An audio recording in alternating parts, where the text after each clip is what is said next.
We don't have a resource problem, we have a priorities problem. Made in Pakistan apparel के ऊपर आज पूरी दुनिया यकीन करती है और पूरी दुनिया में मेड इन पाकिस्तान अपैरल जो है वो मशहूर है और वो ब्रांड है, सिर्फ हमारे अपने लोग यकीन नहीं करते। इसको दुनिया क्यों नहीं उस तरह मान पा रही? पाकिस्तान का जो कंट्रीब्यूशन है इन द इंटरनेशनल डायस्पोरा या इन द इंटरनेशनल मार्केट, जो हम एक्सपोर्ट करते हैं चीज़ें, मेरा ख्याल है वो गालिबन कोई 1.5 या 2% ऑफ द एंटायर चंक है। Where do we stand? It is closer to nothing. We are not here to conquer the world. और हम अगर अपनी बात करें तो आज पाकिस्तान का 10% of the total GDP is driven from apparel exports. दुनिया में इस रीजन में हमसे बेहतर डेनिम प्रोडक्ट कोई नहीं बना सका आज तक। पाकिस्तान ने कभी कोई इतना बड़ा मैसिव ब्रांड कभी इंटरनेशनल स्टैचर का प्रोड्यूस करने में कोई छोटा मोटा भी कोई नाम नहीं बनाया। उसकी बड़ी वजह ये थी कि हमने अपने मैन्युफैक्चरर्स को कभी स्टेबल नहीं होने दिया।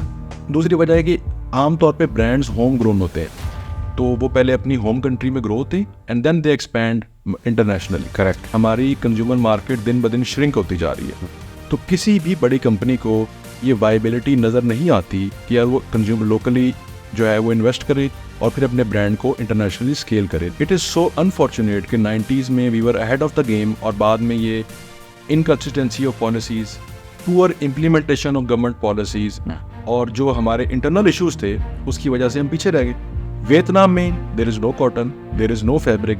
सारा फैब्रिक, सारा रॉ मटेरियल चाइना से आता है। वो वहाँ पे उसकी स्टिचिंग करते हैं, वैल्यू एडिशन करते हैं और पूरी दुनिया में उसको एक्सपोर्ट कर देते हैं। हमारे यहाँ प्रॉब्लम वैल्यू एडिशन पे आ रहा है। हमारे यहाँ प्रॉब्लम वैल्यू एडिशन को सपोर्ट करने में और वैल्यू एडिशन की इम्पोर्टेंस को समझने में आ रहा है। हम as a individual, as a private apparel sector of Pakistan, हम तो दुनिया के सामने अपना केस लड़े हैं, but the people sitting in Islamabad and sitting at the important places, they are not understanding the real importance of Pakistan's apparel-led export strategy because it is politically not a popular subject. Government के बहुत सारे concerns जो हैं, FBR के बहुत सारे concerns आपके sector से भी जुड़े हुए हैं।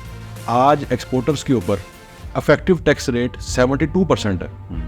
हमारे ऊपर जो एडवांस टर्नओवर टैक्स है वो लोकल से ज़्यादा है। इतना ज़्यादा आपने टेक्सटाइल सेक्टर की ऑक्सीजन को बंद कर दिया है कि अब जो हमारी कम्युनिटी के लोग हैं वो तो सर ये कहते हैं कि हम अब मज़ीद टैक्स नहीं दे सकते। पॉलिसीज़ आड़े जो फॉरेन डायरेक्ट इन्वेस्टमेंट है उसके भी आती हैं। आप FDI की बात करते हैं कि हमें FDI चाहिए, आपके लोकल बिजनेसमैन, लोकल इन्वेस्टर्स वो तो यहाँ से भाग रहे हैं। हेलो एंड वेलकम टू नुक्ता पॉडकास्ट। पाकिस्तान की मईशत के अंदर जब बहुत सारे अवामिल मिल के मईशत को चलाते हैं, उन्हीं में एक बहुत बड़ा सेक्टर जो है वो टेक्सटाइल का है। और टेक्सटाइल इंडस्ट्री अपने प्लसेस माइनसेस के साथ मुल्की इकॉनमी के अंदर अपना एक ख़ास रोल प्ले करती आ रही है। इसमें बहुत सारे ऐसे भी अवामिल हैं, बहुत सारे ऐसे फैक्टर्स हैं जिस पे इस इंडस्ट्री से जुड़े लोग बहुत खुश हैं और कुछ ऐसी चीज़ें हैं जिससे कुछ नाखुश भी हैं। आज इस हवाले से हम बातचीत करेंगे। मुझे ज्वाइन कर रहे हैं पॉडकास्ट में हमजा मुख्तार साहब। Hamza Mukhtar is an advocate of youth of Pakistan textile and apparel industry in Pakistan. He is also an advocate of export promotion, also a director of apparel at Sadaqat Limited. और साथ ही साथ हमजा साहब ने सदाकत लिमिटेड का जो apparel division है उसको $0 से $60 मिलियन की एनुअल एक्सपोर्ट एक डिवीज़न को बनाया है। इस बारे में उनसे बातचीत करेंगे भाई उन्होंने ऐसा कैसे कर लिया। Welcome to the podcast Hamza साहब, कैसे आप? डार साहब, thank you so much. Thank you so much for having me on Nukta. It's a privilege to be here to share Pakistan's apparel journey, a story of resilience, creativity and unrealized potential. ये बताएं कि textile itself तो ज़रा एक बहुत बड़ा एक sector है, एक डिवीज़न है, उसके अंदर कई जिसके ऊपर ज़ाहिर है हर कोई अपने अपने तय काम कर रहा है। हमारे नाजरीन को ज़रा सबसे पहले तो ये बताएं कि जो ये अपैरल है और कन्वेंशनल टेक्सटाइल है, what is the difference in that? देखिए जी, पूरी दुनिया में टेक्सटाइल एंड अपैरल एक बड़ा इंपॉर्टेंट सेक्टर है जिसमें टेक्सटाइल में आपका जो धागा जिसको हम यान कहते हैं, आपका रॉ फैब्रिक, आपका डाइड फैब्रिक, जिससे आगे मेडअप्स या गारमेंट्स बनाए जाते हैं, वो टेक्सटाइल है। और जितनी भी क्लोथिंग आप पहनते हैं, बेशक वो वोवन गारमेंट है, वो आपकी डेनिम जीन्स है, वो आपकी टी-शर्ट है, आपकी हुडीज़ हैं, आपकी पोलो शर्ट है, it is all called apparel. और anything you have in garment और क्लोथिंग, ये अपैरल सेक्टर में गिना जाता है। ठीक है, अब ये बताएं कि अपैरल सेक्टर का बड़ा आजकल शोर हम सुन रहे हैं और ये एक वेव बड़ी बनी हुई है कि जो फाइनल प्रोडक्ट है या जो कंज्यूमेबल प्रोडक्ट है ऑफ दैट टेक्सटाइल और that cloth, this is something which should be promoted. If you are of the same view तो ज़रा हमारे नाज़रीन को बताइए कि भाई ऐसा क्यों है, और आप अगर इसके एडवोकेट हैं तो क्यों है. Sir, it is a no brainer. Apparel led economic growth किसी भी थर्ड वर्ल्ड कंट्री के लिए जो कि मैन्युफैक्चरिंग कंट्री है, डेवलपिंग कंट्री है, it is the easiest way to make money. अगर आप अपीयरल मैन्युफैक्चरिंग में चले जाएं, आपकी इकोनॉमिक ग्रोथ आपको चाहिए, आपको जॉब्स क्रिएशन चाहिए, आपने मिनिमम रिसोर्सेज के साथ अपनी जीडीपी को ग्रो करना है, अपनी एक्सपोर्ट्स को बढ़ाना है, तो पूरी दुनिया में ये प्रूवन प्रैक्टिस है कि दे गो इनटू अपीयरल मैन्युफैक्चरिंग. आप अपने रीजन में बाकी लोगों को देख लें, ग्लोबल लेवल पे आप जितनी कंट्रीज़ को देख लें, तो किसी ना किसी पॉइंट पे अपीयरल मैन्युफैक्चरिंग ने और अपीयरल एक्सपोर्ट ने उनकी इकॉनमी को आगे ले जाने में बहुत अहम किरदार अदा किया. तो ये जो मतलब अब मैन्युफैक्चरिंग है या अपैरल तक उस चीज़ को पहुंचाना या फाइनल प्रोडक्ट तो उसको पहुंचाना है, क्या इससे कॉस्ट बहुत ज़्यादा हो जाती है, इसलिए कभी इसको बहुत ज़्यादा प्रमोट नहीं किया गया? जो रॉ या कन्वेंशनल एक टेक्सटाइल है उसी को प्रमोट किया गया. वजह क्या है कि आज तक क्यों नहीं इतना इसके ऊपर कभी काम किया गया? कोई वजह नहीं है जी. अगर मैं आपको आसान लफ्ज़ों में समझाऊं तो we don't have a resource problem, अच्छा, we have a priorities problem. हमारे पास रिसोर्सेज भी हैं, इंफ्रास्ट्रक्चर भी है, we have everything and we have a proven जो है ना skill in terms of apparel manufacturing. Pakistan के मेड इन पाकिस्तान अपैरल के ऊपर आज पूरी दुनिया यकीन करती है, और पूरी दुनिया में मेड इन पाकिस्तान अपैरल जो है वो मशहूर है और वो ब्रांड है. सिर्फ हमारे अपने लोग यकीन नहीं करते, लेकिन आप देखें लोग इसको नहीं मानते. देखिए, लोग तो यकीन कर रहे हैं, मैं भी यकीन कर रहा हूँ. हमने जो कपड़े पहने उसमें अक्सर ज़ाहिर है मेड इन पाकिस्तान ही है. बहुत सारे लोग ब्रांड्स नहीं पहनते मेरी तरह. अब सवाल ये है कि इसको दुनिया क्यों नहीं उस तरह मान पा रही. मैं इसको और आसान लफ्ज़ों में अगर आपके साथ जिक्र करूँ इस चीज़ का, तो पाकिस्तान का जो कंट्रीब्यूशन है इन द इंटरनेशनल डायस्पोरा या इन द इंटरनेशनल मार्केट, जो हम एक्सपोर्ट करते हैं चीज़ें, मेरा ख्याल है वो गालिबन कोई 1.5 या 2% ऑफ द एंटायर चंक है जी. जितनी दुनिया में इस वक्त ममालिक अपनी एक्सपोर्ट्स कर रहे हैं. Where do we stand? It is closer to nothing. तो फिर हम किस तरह क्लेम कर सकते हैं कि भाई हमारे पास तो बड़ा मैसिव इंफ्रास्ट्रक्चर है और काबिलियत है? Yes, we are close to nothing. आपने बिल्कुल ठीक फरमाया. ग्लोबल मार्केट शेयर हमारा तकरीबन 1.2% के करीब है. लेकिन we are not here to conquer the world. हमने पूरी दुनिया तो फतह नहीं करनी, हम एक छोटा मुल्क है. हमने ये देखना है कि हमारी स्पेशलाइजेशन किस में है. और हम अगर अपनी बात करें तो आज पाकिस्तान का 10% of the total GDP is driven from apparel exports. 60% of Pakistan total export is textile and apparel. 25 million people, 2.5 crore की आपकी आबादी इस सेक्टर में एम्प्लॉयड है. तो हमारे पास ये एक प्रूवन एक इंफ्रास्ट्रक्चर है, एक सेक्टर है जिसको हम आगे लेके जाएं, और इसकी स्केलेबिलिटी हम मज़ीद कर सकते हैं. साथ साथ मैं आपको ये बताऊं, आपने कहा कि हमारी दुनिया में अपैरल सेक्टर में क्या इंपॉर्टेंस है, तो I am very happy to tell you कि Pakistan produces world's best denim fabric and denim garment. दुनिया में इस रीजन में, साउथ ईस्ट एशिया में, साउथ एशिया में हमसे बेहतर डेनिम प्रोडक्ट कोई नहीं बना सका आज तक. आप whether you talk about all the other competitors. Home textile में जिसमें आपकी बेडिंग है, कर्टन्स हैं, बेड शीट्स हैं, we are world second largest exporter after China.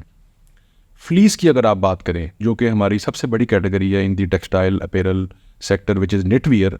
और निटवियर में there are many fabrics, but fleece fabric जिससे आपकी हुडीज़ बनती हैं जो अंदर से ब्रश्ड होती हैं और बाहर से नॉर्मल फैब्रिक होता है, we produce world's best fleece. और वो हमें हमारी प्राइस एट दैट प्राइस जिसको आज तक चाइना भी बीट नहीं कर सका, एट दैट क्वालिटी जिसको आज तक कोई प्लेयर बीट नहीं कर सका. और दुनिया में किसी भी बड़े ब्रांड ने अगर दुनिया में बेस्ट डेनिम खरीदनी होती है या फ्लीस खरीदनी होती है या होम टेक्सटाइल खरीदनी होती है, तो उसको पता होता है कि यार मैंने पाकिस्तान जाके अपनी सोर्सिंग करनी है और पाकिस्तान की किसी कंपनी से मैं दुनिया की ये बेस्ट चीज़ खरीद सकता हूँ. और इसी वजह से आज आप दुनिया के किसी भी बड़े शॉपिंग मॉल में चले जाएं, आप दुबई चले जाएं, लंदन चले जाएं, न्यूयॉर्क चले जाएं, तो वहाँ पे जितने दुनिया के लीडिंग ग्लोबल फैशन ब्रांड्स हैं, फैशन रिटेलर्स हैं, ग्रोसरी रिटेलर्स हैं, सुपर मार्केट्स हैं, इंस्टीट्यूशंस हैं, वहाँ पे denim, home textile, knitwear, specifically fleece, उसमें आपको मेड इन पाकिस्तान मिलेगा ही मिलेगा, जिसकी retail price is up to $100, तो $50 to $100 की जो रिटेल प्राइस है उसकी जितनी प्रोडक्ट है वो इन 3 कैटेगरीज में वो पाकिस्तान से ही जा रही है। अगर आपको ये वीडियो पसंद आ रही है तो अभी सब्सक्राइब करें। देखिए हमजा साहब, ये तो यकीनी तौर पे जो आप बता रहे हैं पाकिस्तान के क्रेडिट पे है चीज़, ठीक है जी, ये तो हो गई एक बात और हम सारे ज़ाहिर उसको मानते हैं, लेकिन एक गिला भी है। अब वो गिला ये है कि भाई हम करते ही हैं, मेरे जैसा एक लेमैन सवाल करता है कि भाई हम करते ये हैं कि हम ये इतनी शानदार प्रोडक्ट्स बनाते हैं और वो बना के हम मुख्तलिफ़ कंपनीज़ को देते हैं, वो हमसे सोर्सिंग करते हैं और वो अपने लोगो या अपने ब्रांड के साथ उसको दे सेल इट। मैं मिसाल देता हूँ कि जी आपने लेट से 100 रुपये की चीज़ बनाई, वो अब उसको 2000 की बेचें या 3000 की बेचें, this is how the system works, right? ऐसे ही है। अब सवाल ये है कि in these years, I would say in these decades, Pakistan ने नेशनल लेवल पे या प्राइवेट जो कंपनीज चल रही हैं, फैक्ट्रीज हिसाब की चल रही हैं, पाकिस्तान ने कभी कोई इतना बड़ा मैसिव ब्रांड कभी इंटरनेशनल स्टैचर का प्रोड्यूस करने में कोई छोटा मोटा भी कोई नाम नहीं बनाया। ऐसा अगर है तो क्यों है भाई, उसकी क्या वजह है? देखिए ऐसा था, लेकिन उसकी बड़ी वजह ये थी कि हमने अपने मैन्युफैक्चरर्स को कभी स्टेबल ही नहीं होने दिया। वो कभी गवर्नमेंट की पॉलिसीज़ और अप्स एंड डाउन और रोलर कोस्टर से कभी ये क्राइसिस, कभी वो क्राइसिस, कभी कोटा रिजीम आ गई, कभी सिक्योरिटी का प्रॉब्लम आ गया, कभी 2008 का फाइनेंशियल क्राइसिस आ गया, फिर 23% का इंटरेस्ट रेट आ गया, उससे पहले कोविड आ गया। तो एक तो इसके लिए for branding you need innovation, you need R&D, you need that mindset to develop a brand. एक तो ये वजह है जी। दूसरी वजह है कि आमतौर पे ब्रांड्स होम ग्रोन होते हैं, तो वो पहले अपनी होम कंट्री में ग्रो होते हैं and then they expand internationally. Correct. हमारी consumer market unfortunately salaried class तबके को हमने इतना दबा दिया है कि हमारी कंज्यूमर मार्केट दिन ब दिन श्रिंक होती जा रही है। तो किसी भी बड़ी कंपनी को ये वायबिलिटी नज़र नहीं आती कि यार वो कंज्यूमर लोकली जो है वो इन्वेस्ट करे और फिर अपने ब्रांड को इंटरनेशनली स्केल करे। लेकिन अब आपके पास मैं I can quote you some examples जो मैं आपको पहले भी बता रहा था, जो ब्रांड्स आज पाकिस्तान में जिनका बहुत नाम है and they have also expanded internationally, they are now in GCC, Dubai में आप चले जाएं, दे आर इनटू UK, और ये ग्रो हो रहे हैं। तीसरी बात ये है कि इट्स अ प्रोसेस। अगर मैं हमसाया मुल्क इंडिया में एक टाटा कंपनी है उसकी मिसाल लूँ, जी जी, तो उन्होंने पहले ऑटोमोबाइल की फैक्ट्री लगाई और निसान कंपनी के लिए उन्होंने कमर्शियल मैन्युफैक्चरिंग की। फिर उन्होंने एक इंटरनेशनल ब्रांड को एक्वायर किया जिसका नाम जैगुआर लैंड रोवर था, और फिर उन्होंने अपनी टाटा मोटर्स बनाई। तो हमें ब्रांड एक्विजिशंस के ऊपर जाना पड़ेगा। इंटरनेशनली जो ब्रांड्स अवेयर हैं उनको हम एक्वायर करें और उनसे फिर सीखें कि how to do retail branding और फिर अपने ब्रांड बनाएं। काफ़ी साल नहीं हो गए हमें इस सारे प्रोसेस में, अभी तक we are stuck in a problem. देखिए we always focused on manufacturing. अगर मैं चाइना की बात करूं, उनकी $300 बिलियन की अपैरल एक्सपोर्ट है। कितने चाइनीज ब्रांड्स हैं इंटरनेशनली नोन्ड? जीरो। लेकिन वो इतना बड़ा है कि उसकी अपनी ही वहाँ पे इतनी खपत हो रही है। नहीं, वहाँ पे भी लोकली भी वो भी हमारी तरह उनको इम्पोर्टेड चीज़ें अच्छी लगती हैं, लोकल चीज़ें अच्छी नहीं लगती। अच्छा, मैं तो ये समझ रहा था कि चाइना कुछ इम्पोर्ट इस तरह नहीं करेगा, वो फॉरेन ब्रांड्स को एक्वायर कर लेते हैं। जो वेस्टर्न ब्रांड्स हैं they acquire them and then they made in Pakistan, China and sell in. Hamza भाई, जब भी जिक्र आता है ना टेक्सटाइल का, तो पाकिस्तान का मुआजना वियतनाम और बांग्लादेश से किए बगैर कोई शख्स नहीं रह सकता। This is true, this is a fact. We started off somehow on a same place और from a same place, but अब वेयर डू वी स्टैंड, और वो लोग कहाँ के कहाँ पहुँच चुके हैं? वजह क्या है? देखिए, we didn't started at the same place. In 1990s we were ahead of the game. Yes, हम बांग्लादेश और वियतनाम से आगे थे। और हम थोड़ा सा पहले अगर ये देख लें कि लास्ट 4 डेकेड्स में हमने क्या बनाया टेक्सटाइल और अपैरल में। 1980s में ये सेक्टर बनना शुरू हुआ। यहाँ पे स्पिनिंग मिल्स लगी, उन्होंने यान बना के, यान एक्सपोर्ट जिसको धागा हम कहते हैं, एक्सपोर्ट करना शुरू किया। 90s में वीविंग मिल्स, निटिंग फैक्ट्रीज लगी, उन्होंने कोरा कपड़ा बना के एक्सपोर्ट करना शुरू किया। अर्ली 2000s में, मिड 90s में प्रोसेसिंग मिल्स लगी जिन्होंने फैब्रिक को कलर करके, डाई करके, प्रिंट करके एक्सपोर्ट करना शुरू किया। मिड 2000s में अपैरल फैक्ट्रीज लगी, मेडअप फैक्ट्रीज लगी जिन्होंने फिनिश्ड गारमेंट इंपोर्टर्स और होलसेलर्स को एक्सपोर्ट करना शुरू किया। 2005 एंड ऑनवर्ड्स पाकिस्तान में वर्टिकल सेटअप्स लगे। वर्टिकल सेटअप वो होता है जिसके पास हर चीज़ इन हाउस होती है। वो कॉटन लेता है, वो स्पिन करता है यार्न, वो फैब्रिक बनाता है, उस फैब्रिक को डाई करता है, उसकी डिज़ाइनिंग करता है और अपैरल और उसको अपैरल बना के फिनिश प्रोडक्ट जिस ब्रांड को उसने बेचा है उस ब्रांड की ब्रांडिंग करके प्राइस टिकट लगा के उसको एक्सपोर्ट करता है। तो 2005 से पाकिस्तान के अपैरल मैन्युफैक्चरर्स दुनिया के जो बेस्ट ब्रांड्स हैं उनको डायरेक्ट एक्सपोर्ट कर रहे हैं।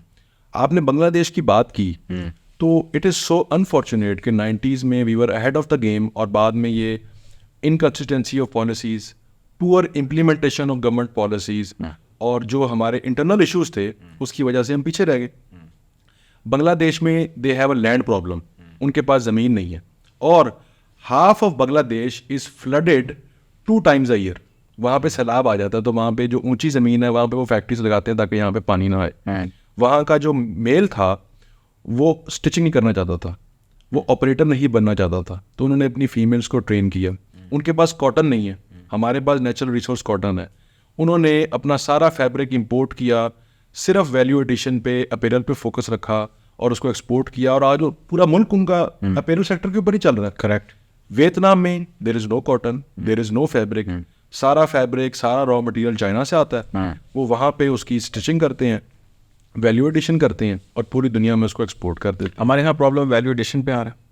हमारे यहाँ प्रॉब्लम वैल्यू एडिशन को सपोर्ट करने में और वैल्यू एडिशन की इम्पोर्टेंस को समझने में आ रहा है। हमारे पास पोटेंशियल है, आज भी $16 बिलियन की जो एक्सपोर्ट हो रही है उसमें every year there is 8 to 9% annual growth और आगे भी हम एक्सपेक्ट कर रहे हैं ग्रोथ। हम as a individual, as a private apparel sector of Pakistan, हम तो दुनिया के सामने अपना केस लड़े हैं। We are trying to convince them कि जी we are the right partner, आप ये हमसे सोर्सिंग करें, हमारे पास आएँ, हमारे सेटअप्स को देखें, हमने इतनी इन्वेस्टमेंट की है, सारा कुछ किया है। But the people sitting in Islamabad and sitting at the important places, they are not understanding the real importance of Pakistan's apparel-led export strategy. क्या वजह है, क्यों नहीं समझ रहे और क्या नहीं समझ रहे, जरा हमें भी समझाएं। सर बिकॉज ज़रूरत ही नहीं है, we have so much on the plate, हम उनके लिए प्रायोरिटी ही नहीं है। अच्छा। वी हैव और फिर एक और जो मुझे लगता है कि because it is politically not a popular subject, कि हम आजकल तो सिर्फ जो पॉलिटिकली पॉपुलर चीज़ें हैं उनके डिसीजंस पहले हो जाते हैं। लेकिन सर अब तो देखें ना, गवर्नमेंट बड़ा काम कर रही है। अब तो SIFC बन चुका है और बड़ा उसके अंदर जो है वो एक रोल प्ले किया जा रहा है, तमाम स्टेक होल्डर्स की जानिब से, करता धरता उसके बहुत सारे हैं। आपकी बात से यूँ गुमान हो रहा है कि they are not bothered about it at all. आप ये कह रहे हैं कि they are not bothered about it at all. अगर वो बिल्कुल भी इसके बारे में बॉदर्ड नहीं है तो फिर तो ज़रा काम बिल्कुल नहीं चलना चाहिए। देखिए क्योंकि मैं सवाल इसलिए कर रहा हूँ क्योंकि गवर्नमेंट के बहुत सारे कंसर्न्स जो हैं, FBR के बहुत सारे कंसर्न्स आपके सेक्टर से भी जुड़े हुए हैं। मिसाल के तौर पे वो ये कहते हैं कि टैक्स नेट में नहीं आते ये लोग, इनको हम खींचते हैं कि जी आए टैक्स दें, ये टैक्स ही नहीं देते। हम इनको कहते हैं कि जी इतनी चीज़ आपकी तरफ ड्यू है, वो नहीं करते। मिसाल के तौर पे उनको इस कदम की जानिब बढ़ना पड़ा, आपसे जिक्र भी हुआ कि अब कैमरा इंस्टॉलेशन उनको करनी पड़ रही है। आपकी फैक्ट्रियाँ या और जो टेक्सटाइल इंडस्ट्री चल रही है, आप वो कैमरे लगा रहे हैं, CCTV कैमरे वगैरह, ये वो, कि भाई चेक करें कि यार आप कितना माल बना रहे हैं, कितने थान जा रहे हैं, कितने अपैरल के जो है वो फाइनल प्रोडक्ट्स निकल रही हैं। So you guys don't cheat them and they get what they should be getting from you. ये उनका भी तो कंसर्न है ना, इस बारे में क्या कहेंगे आप? सर देखिए, पहली बात तो मैं आपको ये बताना चाहूँगा कि जो करंट FBR की मैनेजमेंट है वो बड़ा अच्छा काम कर रही है। अच्छा। चेयरमैन FBR राशिद लंगरियाल साहब, he is very dynamic, very supportive, और जब से वो आए हैं FBR में सिफारशी कल्चर और उस तरह की चीज़ें बिल्कुल उन्होंने ख़त्म कर दी हैं और बिल्कुल मेरिट बेस्ड वहाँ पे काम हो रहा है। लेकिन वो भी मजबूर है, वो उनको पीछे गवर्नमेंट से प्रेशर आता है, फाइनेंस मिनिस्ट्री से प्रेशर आता है कि जी ये टारगेट है IMF का, ये अचीव करें, इतना टैक्स लगा दें। अब टैक्स नेट में रियल टर्म्स में तो ग्रोथ हो नहीं रही, ना उसमें कोई इंक्रीज आ रहा है। रह दे के बच जाते हैं हम जैसे एक्सपोर्टर जिनकी 100% टैक्स कंप्लायंस है, क्योंकि हमारी 100% फॉरेन रेमिटेंस है, वो तो आती है स्टेट बैंक के थ्रू, बैंक के थ्रू, उसके ऊपर हमसे वो एडवांस टैक्स ले लेते हैं। फिर एडवांस टैक्स के बाद जितनी हमारी रॉ मटेरियल इनपुट है वो सारी 100% सेल्स टैक्स पेड होती है। पहले वो 0 रेटेड था, हमें उसमें ला दिया गया। उसके बाद जब तक पूरी ड्यू डिलिजेंस जो उनके रूल्स कहते हैं वो अप्लाई होके वो प्रोडक्ट एक्सपोर्ट नहीं हो जाती और बाहर से उसकी पेमेंट आके वो इनवॉइस सेटल नहीं हो जाती, तब तक हमें वो 18% सेल्स टैक्स का रिफंड नहीं मिलता। आज आप अगर बात करें, लेकिन ये जो आपने जिक्र किया कि आप सारे टैक्स नेट में हैं जी, बहुत सारा ऐसा पार्ट भी है जो कि टैक्स नेट में नहीं आता। सर अच्छे बुरे लोग तो हर जगह होते हैं। अच्छे बुरे लोग, लेकिन गवर्नमेंट कहती है ना हमारे लिए मसला है, हम क्या करें। अच्छे बुरे लोग गवर्नमेंट में भी होते हैं, प्राइवेट सेक्टर में भी होते हैं। नहीं, हम मानते हैं ना कि हैं ऐसे लोग, होंगे, बिल्कुल होंगे। मेजॉरिटी ऐसे नहीं है। मेजॉरिटी लोग टैक्स कंप्लायंट हैं जो एक्सपोर्ट में है और वो अपना काम पूरा करते हैं। लेकिन आप ये भी तो देखें, आज एक्सपोर्टर्स के ऊपर अफेक्टिव टैक्स रेट 72% है। हमारे ऊपर जो एडवांस टर्नओवर टैक्स है वो लोकल से ज़्यादा है। मतलब कि जो बंदा लोकल में काम कर रहा है उस पर कम टैक्स है, और जो बंदा एक्सपोर्ट करके बाहर से फॉरेन रेमिटेंस लेके आ रहा है, आपको जॉब्स दे रहा है, आपका फ्लैग कैरियर है, बाहर आपका मेड इन पाकिस्तान लेके जा रहा है, उसके ऊपर ज़्यादा टैक्स है। फिर आप इतना ज़्यादा आपने टेक्सटाइल सेक्टर की ऑक्सीजन को बंद कर दिया है कि अब जो हमारी कम्युनिटी के लोग हैं वो तो सर ये कहते हैं कि हम अब मज़ीद टैक्स नहीं दे सकते, हम तो मज़ीद अब FBR को, हुकूमत को दुआएं दे सकते ये हैं। पॉलिसीज़ आड़े जो फॉरेन डायरेक्ट इन्वेस्टमेंट है उसके भी आती हैं। बिल्कुल आती हैं। आप देखें ना, फॉरेन डायरेक्ट इन्वेस्टमेंट में सबसे बड़ा तो प्रॉब्लम ये है कि हमारे पास इनेबलिंग इन्वायरमेंट ही नहीं है। आप FDI की बात करते हैं कि हमें FDI चाहिए, आपके लोकल बिजनेसमैन, लोकल इन्वेस्टर्स वो तो यहाँ से भाग रहे हैं, वो तो यहाँ पे काम करने को तैयार नहीं है क्योंकि आप उनको इम्पोर्टेंस ही नहीं देते। आप उनकी जो रियल पॉलिसीज़, हर हुकूमत में कमेटीज़ बनती हैं, टास्क फोर्सेस बनती हैं, और पाकिस्तान के काबिल तरीन टैलेंटेड एक्सपोर्टर्स, बिजनेसमैन वो अपनी तजवीज़, अपने ड्राफ्ट्स वहाँ पे देते हैं। फ़ोटो सेशन होता है, बड़ा अच्छा लगता है सबको। बाद में इम्प्लीमेंटेशन ज़ीरो, एग्जीक्यूशन ज़ीरो। अब कुछ काम शुरू हुआ है। गवर्नमेंट कहती है सर जाने दें, गवर्नमेंट कहती है कि भाई टेक्सटाइल इंडस्ट्री जितनी है, बल्कि जितना भी हमारा सेक्टर है, वो पहले कहते थे, गिला करते थे कि जी एनर्जी का क्राइसिस है, हम किस तरह सारा निज़ाम चलाएं, हमने इनका एनर्जी का बहुत बड़ा मसला हल करके दे दिया इनको, अब तो वो शॉर्टफॉल ही नहीं, अब तो वो कमी ही नहीं है, अब तो we are there backing them with all the means we have. फिर भी प्रॉब्लम है। क्या ऐसे ही है जो गवर्नमेंट कहती है वो ठीक है, या there is a problem somewhere in energy sector as well? जी बिल्कुल, मैं उसके ऊपर आऊँगा। उससे पहले मैं आपको ये बताना चाहूँगा कि I would like to appreciate the prime minister of Pakistan Mian Muhammad Shehbaz Sharif कि उन्होंने रिसेंटली एक बड़ा छोटा सा स्टेप लिया, लेकिन हम उनके शुक्रगुजार हैं उसके लिए, कि EDS एक एक्सपोर्ट डेवलपमेंट सरचार्ज हमारे ऊपर लगता था जो 0.25% ऑन ईच एक्सपोर्ट उसकी डिडक्शन होती थी, उसके ऊपर उन्होंने स्विफ्ट एक्शन लिया है और रिकॉर्ड टाइम में लिया। सबसे बड़ी बात यह है कि पहले तो इतना कभी अमल दरामद नहीं हुआ। 23 अक्टूबर को सर उसकी कमेटी बनी और 2 दिसंबर तक उसका नोटिफिकेशन हो गया। उन्होंने हमारी बात मान ली और EDS हमसे हट गया। इसी तरीके से अब वर्किंग ग्रुप्स बने हुए हैं एनर्जी के ऊपर, टैक्सेशन के ऊपर, टैरिफ्स के ऊपर, ट्रेड ऑपरेशंस के ऊपर। अब हम एक्सपेक्ट कर रहे हैं कि उसके ऊपर भी ऐसे ही स्विफ्ट एक्शन होगा और इसी तरीके से चीज़ें आगे चलेंगी। लेकिन एनर्जी भी तो कहते हैं आपसे बड़े हाल है। एनर्जी नहीं सर, ये it is a very big misconception. अगर हुकूमत को लगता है कि एनर्जी के मसले हल हैं, अब सबसे बड़ा किसी भी इंडस्ट्री के लिए पाकिस्तान में गैस बहुत इंपॉर्टेंट है। करेक्ट। गैस की सर सूरत हाल ये है कि आपकी जो इंडिजिनस गैस के वेल्स थे पाकिस्तान के सुई के, वो हमने बंद कर लिए।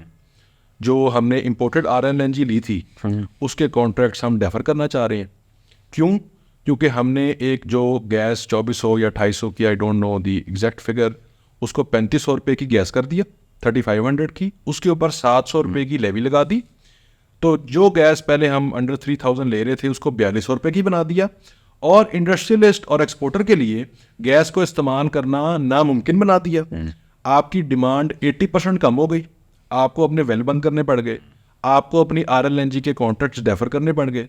जो कॉन्ट्रैक्ट्स डेफर नहीं हुए वो 4200 रुपये की इंपोर्टेड RLNG आप हाउस होल्ड को दे रहे हैं 200 रुपये में, और 4000 रुपये का आप क्रॉस सब्सिडी दे रहे हैं at the cost of exporters, at the cost of textile manufacturers to the local household. क्यों? क्योंकि वो पॉलिटिकली पॉपुलर है। जो MNA MPA साहब होते हैं वो अपने हल्के में जाते हैं, इतने गैस नहीं आएगी, इधर गैस दे दे जी, वहाँ गैस दी जाती है, नेचुरल गैस। पूरी दुनिया में कहीं नहीं होता। पूरी दुनिया में गैस एक चीपर फ्यूल है, वो इंडस्ट्री को दिया जाता है और हाउस होल्ड को इलेक्ट्रिसिटी दी जाती फिर है। इन क्राइसिस में या इन सिचुएशंस में आप कह लें क्या हल क्या नज़र आता है फिर आपको, किस तरह इसको सॉर्ट आउट करना चाहिए गवर्नमेंट? सर हम तो अपने लेवल पे, कोई बंदा सोलर की तरफ जा रहा है, वो अपनी फैक्ट्रीज को सोलराइज कर रहा है। हमने जितनी इन्वेस्टमेंट अपने टेक्सटाइल ऑपरेशंस में की है ना, उससे ज़्यादा इन्वेस्टमेंट एनर्जी ऑपरेशंस में की है। How strange it is. हम कभी कोयले पे चले जाते हैं, कभी बायोफ्यूल पे चले जाते हैं, कभी सोलर पे चले जाते हैं, कभी ऑयल हीटिंग पे चले जाते हैं, और किसी तरीके से अपने आप को इंटरनेशनली वाइबल करने की कोशिश करते रहते हैं। इलेक्ट्रिसिटी पे हुकूमत ने कहा कि जी हम आपको रेट नीचे करेंगे। वो रेट जो नीचे किया उसके ऊपर कैप लगा दिया इंक्रीमेंटल। कहते हैं हमने सब्सिडीज बड़ी थी इनको। Sir I would like to clarify कि Pakistan export sector, textile export sector is currently running on zero subsidies, and it is giving cross subsidies to other sectors like household. Oh, they say that we have done that. They say we have done that a lot in the past, and now it is the requirement of other sectors as well. नहीं देखिए, आप हम तो कोई subsidy मांग ही नहीं दे, हम तो एक इनेबलिंग इन्वायरमेंट मांग रही, और जो हमारे ऊपर बाकी सेक्टर से ज़्यादा टैक्स लगाया गया, आपने सडनली वो गैस महंगी कर दी। आप ये चीज़ें ना करें, क्योंकि आपके पास एक 4 डेकेड से बना हुआ एक इंफ्रास्ट्रक्चर है जिसका आगे बहुत स्कोप है, जिसने आपके मुल्क की एक्सपोर्ट को बढ़ाना है। आप ये देखें, अगर ये चीज़ें जो हम बताते हैं अगर ये ठीक कर लें, एनुअल ग्रोथ रेट 10%, $27 बिलियन तो वैसे इस साल टोटल एक्सपोर्ट्स हो जाएंगी, जिसमें टेक्सटाइल एक्सपोर्ट भी बढ़ जाएगी। इसका मतलब है $35 billion in 3 years and $65 billion in 6 years. Just because of energy solution? Because of energy, reducing taxation, implementation of all the textile and apparel policies which are submitted by the working groups, और enabling environment। और फिर सबसे ज़रूरी है, कोई भी चीज़, कोई भी सेक्टर या कोई कंपनी अपनी कैपेबिलिटी पे आगे नहीं जाती, कंसिस्टेंसी पे आगे जाती है। तो उसकी कंसिस्टेंसी 8 साल, 10 साल, 15 साल का उस जो पॉलिसीज़ हैं उसकी एक कंसिस्टेंसी। अब देखें ये ज़रूरी क्यों है। अगर गवर्नमेंट ये समझती है कि अब हमने बाकी सेक्टर्स को प्रमोट करना है और अपैरल को क्यों नहीं करना, वो कह रहे हैं 2020-40 में पाकिस्तान की पॉपुलेशन 500 मिलियन के करीब हो जाएगी, 50 करोड़। तो ये जो यूथ इन्फ्लक्स आएगा, इनको आपने क्या जॉब देनी है। हमारे फाइनेंस मिनिस्टर साहब ने कुछ दिनों पहले कहा, मोहम्मद औरंगजेब साहब ने, कि जी it is not government's role to give jobs to people. बिल्कुल ठीक कहा सर आपने, ये गवर्नमेंट का रोल नहीं है, ये प्राइवेट सेक्टर का रोल है जॉब्स देना, और हम पिछले 40 साल से दे भी रहे हैं। एंड वी आर, क्या थोड़ा बताएं ना, क्या मतलब आप यूथ को किस तरह केटर करते हैं अपने सेक्टर में? सर मैं अपनी बात करूं, मेरी बड़ी छोटी सी कंपनी है और मेरे पास 18,000 बंदा काम करता है। और ये छोटी कंपनी है, और अगर आप ओवरऑल बात करें तो मैंने आपको जिस तरह पहले बताया 2.5 करोड़ बंदा काम करता है। और it is the easiest way with सबसे लेस इन्वेस्टमेंट। आपको मिसाल देता हूँ, आज आपको स्पिनिंग मिल लगाने जाएं तो वो 10 से 15 मिलियन डॉलर की लगती है। फुली ऑटोमेटेड प्लांट होता है, उसमें मैक्सिमम 150 से 200-250 बंदा एम्प्लॉय होता है। आप कोई लेबर कैपिटल इंटेंसिव माइंस लगाएं मिनरल्स की, या कोई आईटी का काम करें, एग्रीकल्चर काम करें, तो it is capital intensive. Apparel stitching factory एक ऐसी चीज़ है जो आप 5 से 10 करोड़ रुपए में लगा सकते हैं, और उस 5 से 10 करोड़ रुपए की स्टिचिंग फैक्ट्री में मिनिमम 1000 से 1200 बंदा एम्प्लॉय होता है, क्योंकि ये एक लेबर इंटेंसिव जॉब है, इससे जॉब्स बनती हैं। तो हमारे यहाँ जो यूथ इन्फ्लक्स आ रहा है, हमारा अनएम्प्लॉयमेंट रेट बढ़ रहा है, हमने इसको कम करना है। उसके लिए जितनी ज़्यादा अपैरल फैक्ट्रीज लगेंगी उतनी ज़्यादा लोगों को जॉब्स मिलेंगी। तो अपैरल सेक्टर की जो 5 चीज़ें जो मैं आपको गिनवा सकता हूँ जिसकी वजह से हुकूमत को इसको इम्पोर्टेंस देनी चाहिए, वो क्या है? सबसे पहले है हाई जॉब क्रिएशन, फिर हाईएस्ट वैल्यू एडिशन। मतलब मैं जो चीज़ रॉ मटेरियल अगर 50-55 रुपए का ख़रीदता हूँ, तो उसके ऊपर जो डिज़ाइनिंग, स्टाइलिंग, स्टिचिंग और गारमेंट बना के जो एक्सपोर्ट करता हूँ, मेरी अप टू 40% वैल्यू एडिशन है। दुनिया में आप मुझे कोई काम बता दें जिसमें इतनी वैल्यू एडिशन हो विद सच लेस रिसोर्सेज। बहुत क्रिएटिविटी भी इसमें ज़्यादा चाहिए होगी। क्रिएटिविटी चाहिए, डिज़ाइनिंग चाहिए, R&D चाहिए। फिर इसके साथ साथ आपकी जो एक्सपोर्ट ट्रेड डेफिसिट कम होगा, एक्सपोर्ट्स ज़्यादा आएंगी। फिर एक ओवरऑल एक पूरा एक इकोसिस्टम बन जाता है। उस इकोसिस्टम में किसी ने केमिकल सप्लाई करना है, किसी ने जॉब करनी है, किसी ने जॉब देनी है, किसी ने पैकेजिंग देनी है, किसी ने कुछ करना है। तो it is very easy and very easily achievable for us to do. And then हमारा इंपोर्ट का मसला है। इंपोर्ट हमारा जैसे ट्रेड डेफिसिट आउट हो जाता है, मिनिमम इंपोर्ट डिपेंडेंसी है अपैरल सेक्टर की। कॉटन हमारे पास है, पीछे वाला सारा वर्टिकल बैक चेन हमारे पास है फैब्रिक बनाने की, लेबर हमारे पास है, स्किल हमारे पास है, डिमांड इंटरनेशनली हमारे पास है, क्योंकि पूरी दुनिया को पता है हमारी प्रोडक्ट का और हमारी कैपेबिलिटी का। तो मिनिमम इसके ऊपर इंपोर्ट डिपेंडेंसी है। और फिर global recognition, made in Pakistan का ब्रांड। जब ये इनके पास कोई फॉरेन डेलीगेशन आता है या कोई एम्बेसडर आता है, टेक्सटाइल के अलावा और अपैरल एक्सपोर्ट्स के अलावा आपके पास उनको बताने के लिए है क्या? अच्छा, ये बताएं कि जो आप हमजा साहब अब ज़ाहिर कर रहे हैं इसमें largely you are focusing on exports, ठीक है। अब इस एक्सपोर्ट में क्या जो प्रोसेस ऑफ एक्सपोर्ट है, एक्सपोर्टिंग योर कंटेनर और your product from one place to the other, उसमें गवर्नमेंट की सपोर्ट रहती है आपके साथ? उसमें कोई प्रॉब्लम्स तो नहीं आते कि बाद में शिपमेंट में फंस गई, कोई मसले हो गए वगैरह वगैरह और टाइम पे ऑर्डर नहीं पहुंचा? ये वाला जो प्रोसेस है, is this smooth? Sir, current government में तो अगर मैं आपको कहूँ कि इस प्रोसेस में ज़ीरो सपोर्ट है। आपको मैं एक एग्जांपल देता हूँ। अप्रैल 2025 में सखर हैदराबाद रोड के ऊपर स्ट्राइक हुई थी और वो स्ट्राइक 3 वीक्स के लिए चली थी। उस 3 वीक्स की स्ट्राइक में 300 से 400 मिलियन डॉलर की आपकी एक्सपोर्ट्स डेफर हुई थी। मेरे जैसी छोटी कंपनी के 200-250 कंटेनर वहाँ पे 3 हफ्ते फंसे रहे थे और मेरा कैश फ्लो और मेरी चीज़ें चोक हो चुकी थी और मुझे समझ नहीं आ रहा था कि मैंने हर चीज़ करके डिस्पैच कर दी है और एक पॉलिटिकल इशू की वजह से मेरा सारा माल फंसा हुआ है वैल्यूएबल। और वहाँ पे जो बेचारे हमारे ट्रक ड्राइवर्स जो वहाँ पे 3 हफ्ते फंसे रहे, सर वहाँ पे 100 रुपये की रोटी बिकी है। और हमने पूरे पाकिस्तान में ऐसे कोई दरवाज़ा नहीं है जो नहीं खटकाया कि खुदारा इस रोड को खुलवा दें, हमारी एक्सपोर्ट्स का हर्ज हो रहा है। और 3 हफ्ते हमारी किसी ने बात नहीं सुनी और 3 हफ्ते के बाद जब पूरे पाकिस्तान की इकॉनमी चोक हो गई तो फिर जाकर उसको खोला गया। फिर कोई भी हल्का सा इशू आ जाए तो हमारी लॉजिस्टिक्स डिस्टर्ब हो जाती हैं, बोथ इनबाउंड एंड आउटबाउंड। ये बताएं कि ये तो चलें एक ऐसा इंसिडेंट हो गया ना जो कि पॉलिसी का हिस्सा नहीं था, इट केम इन अ वे। जो एक्सपोर्ट के प्रोसेस में पॉलिसीज़ हैं गवर्नमेंट की, क्या उन पॉलिसीज़ में स्मूथनेस है या वो भी they are a rugged path? Sir रोज़ नई पॉलिसी है और रोज़ एक नया है, वो SRO कल्चर है।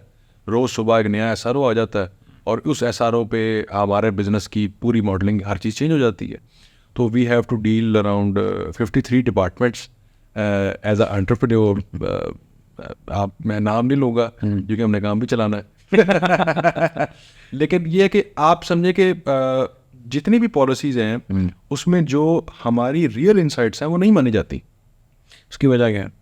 उसकी वजह यही है कि वो they feel that we are less important और हम जो है वो आगे नहीं जा सकते।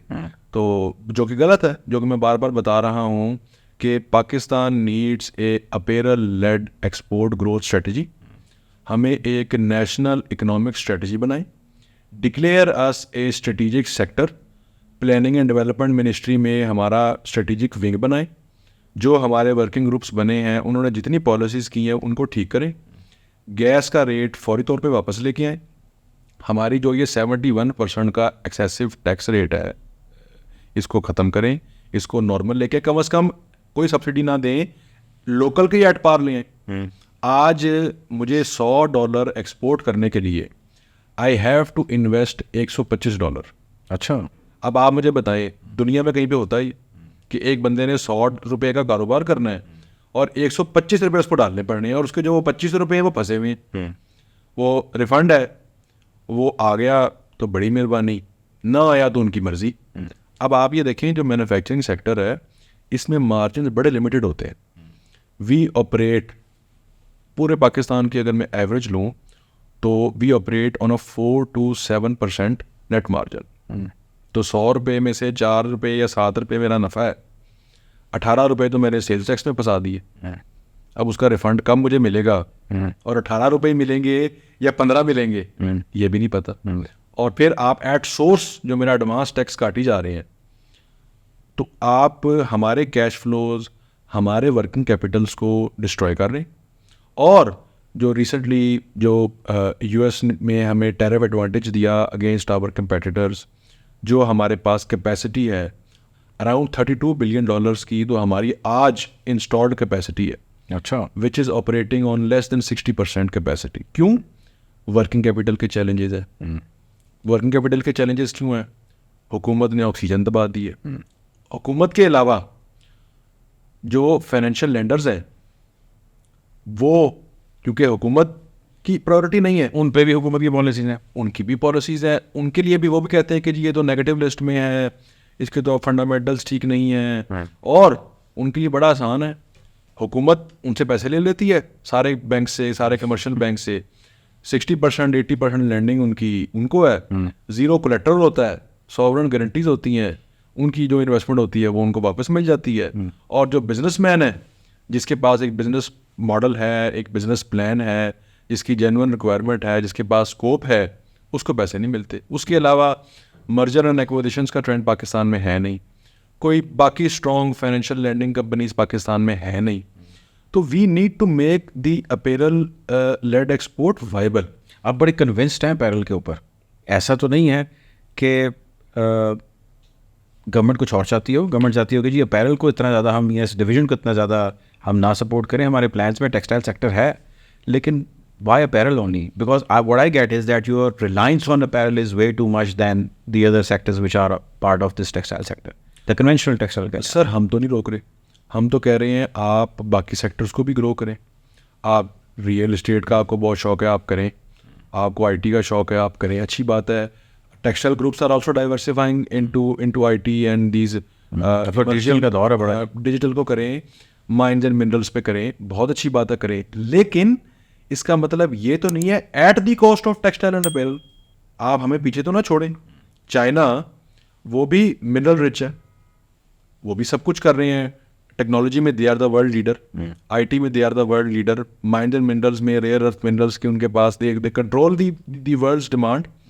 फिर भी $300 अरब की अपैरल की एक्सपोर्ट कर रहे हैं ना, उसको पीछे तो नहीं छोड़ा, उसको उन्होंने ड्यू डिलीजेंस या दबाया तो नहीं, उस पर 71% का एक्सेसिव टैक्स रेट तो नहीं लगाया, वो तो 2% नहीं काट रहे।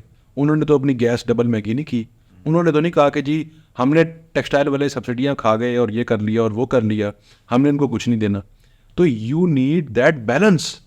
आपके जो न्यू सेक्टर्स हैं करें डेवलप, बड़ा ज़रूरी है इस मुल्क के लिए, लेकिन जो चल रहा है, जो आपकी दूध देने वाली गाय है, जो आपकी कैश काउ है, उसको बंद तो ना करें। आप बाकी चीज़ें करें और भी डेवलप करें। जो बच्चा घर में कमा रहा है उसको तो ना तंग करें, कमाओ खुद को तंग ना करें। एक मिसाल है, एक घर बनाना हो ना डार साहब, तो उसको बनाने में 2 साल लगते हैं, ठीक है, और अगर आपने उस घर को तोड़ना हो तो वो तो बिल्डोजर लेके आए 2 घंटे में टूट जाएगा।